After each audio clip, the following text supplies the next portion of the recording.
Did you know that there are only 6 human needs? Only 6. Human beings are so complicated, but yet we're so simple. So that is what makes us very paradoxical creatures. So these 6 human needs will allow us to understand ourselves better, or know thyself better. So let's begin. The first human need is security. Write that down. Need number 1 is security.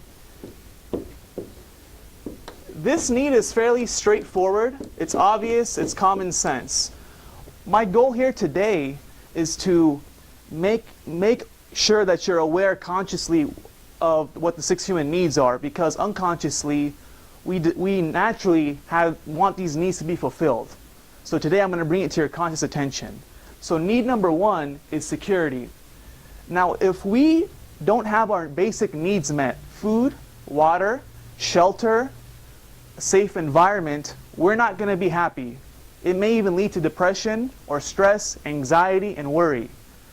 So if we don't have a safe community, a safe upbringing, we don't have enough money to pay our bills, then that will suffer mentally and psychologically. The second human need is uncertainty. Uncertainty and variety.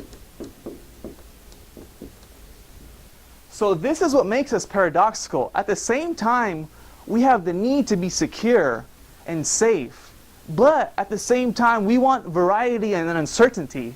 Well, how can this be? It's simple. I have a lot of friends that have safe and secure jobs making 6 figures, but they're so bored of their jobs that it doesn't give them that variety that they're looking for.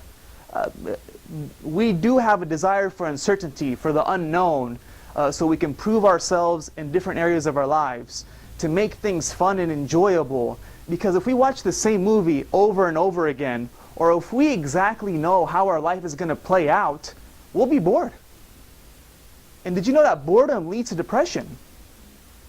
So it's very important to know and understand the human need for uncertainty and variety. So the third human need is connection.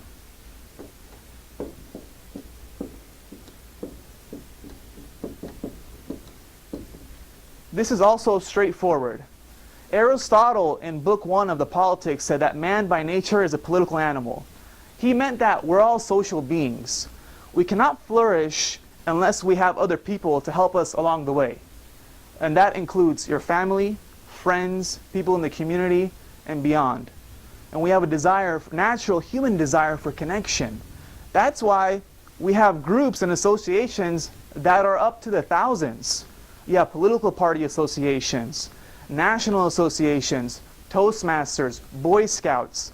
This is all because we have a human need for connection, to have commonalities and common traits with other people. So that is a natural human need.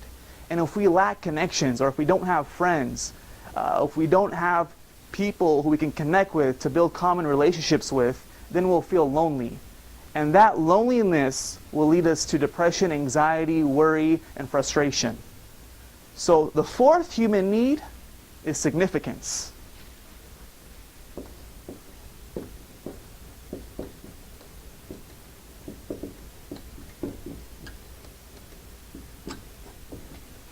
We all have the human need and desire to feel significant.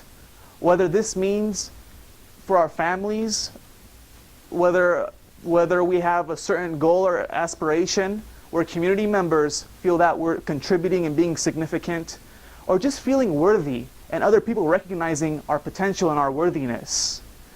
Maybe you're a mother of your household and that brings a sense of significance because your kids appreciate your contribution to the household. Or you're at work, you're at a certain position in work, and everyone there admires the work you've contributed for the company or for the business.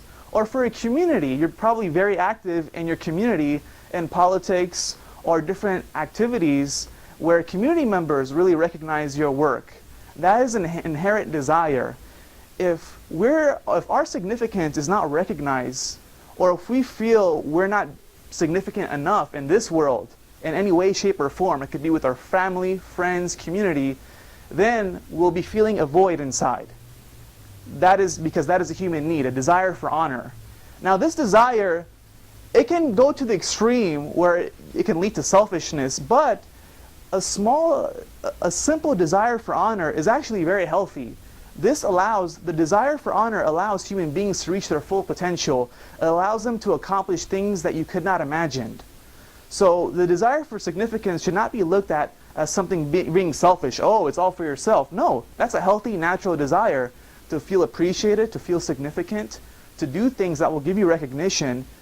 Now, always we must strive for the path of moderation. If you go too extreme, then it can lead to supreme arrogance. But also, if it goes to the other path, then you'll feel unworthy, and that will lead to deep, deep depression. So the desire for significance is very important to understand. Now, the fifth human need is the need for progress and growth. I'm going to put this up here because these are one of the two most important needs. So I'm going to put these in the top.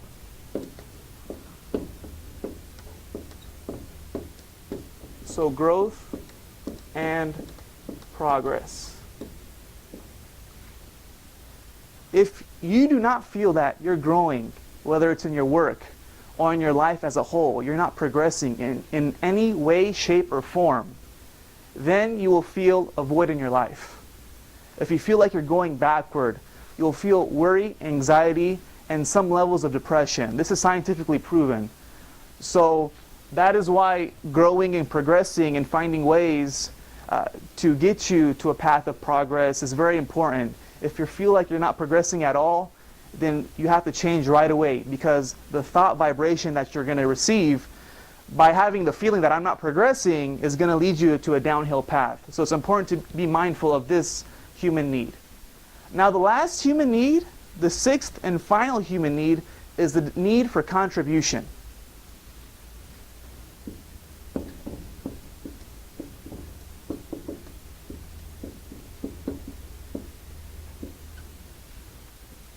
This is also straightforward. We all have a desire to contribute, whether it's to our community, our religious organization, even family, friends. We have to feel that we're contributing and we're giving back to whoever we want to give back to.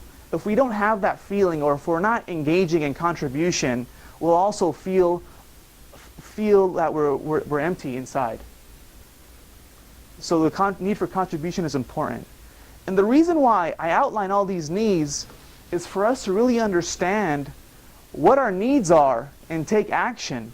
Because maybe for some of us, 3 or 4 of these needs are fulfilled, but we still feel some kind of void inside of us.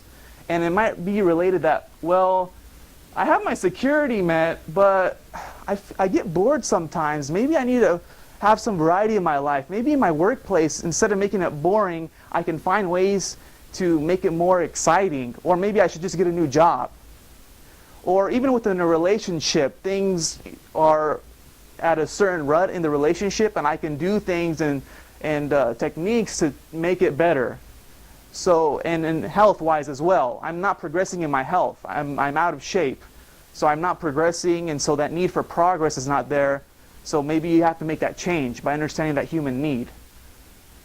So this is very important. All these human needs are comprised of our fulfillment. Now I'm going to give you an example of something that I'm very interested in that fills all my human needs. By understanding your human needs, you can identify what your life's calling may be. Or you can look at your life as a whole from a bird's eye view and see, well, are my needs being fulfilled? I do feel a little emptiness. I can't articulate why I'm feeling empty, but I know what my human needs are, and I got to work on this aspect of my needs to have my fulfillment met. So for me, I love speaking. I love motivating. I love transforming people's minds and hearts. So that fulfills all of my needs. And I'm going to share you my example, so when you get home today, you reflect at different aspects of your life, and you see how it relates to your needs, and maybe if you need to go a different direction or change different areas of your life. So for example, speaking for me, it can provide me security for the potential income I can make as a speaker. I can use that income to pay my bills, contribute, invest. That is very rewarding. So it definitely provides my need for security. Number two, speaking for me gives me a little variety. I'm never bored. I can speak on different topics. I can go to different clubs. I speak at different lengths. So it gives me so much variety and uncertainty, which also is one of my needs. That's one of the basic human needs. So I'm never bored, never bored. Number three, connection. When I speak, I meet very wonderful people. I'm part of different groups. I make friends with different people. People admire what I have to say, what I have to contribute. So I build great relationships with people, and several people within this club, I've built great relationships, lifelong relationships, and that's priceless right there. So building that connection and relationship with people, speaking has allowed me to get to that point. Number four is significance. Definitely, speaking provides significance in my life and makes me feel significant because when I share my content with others, deliver my message, for some people or for many people, I provide value or some seed of value in their lives. Or I make them think differently when they go back home.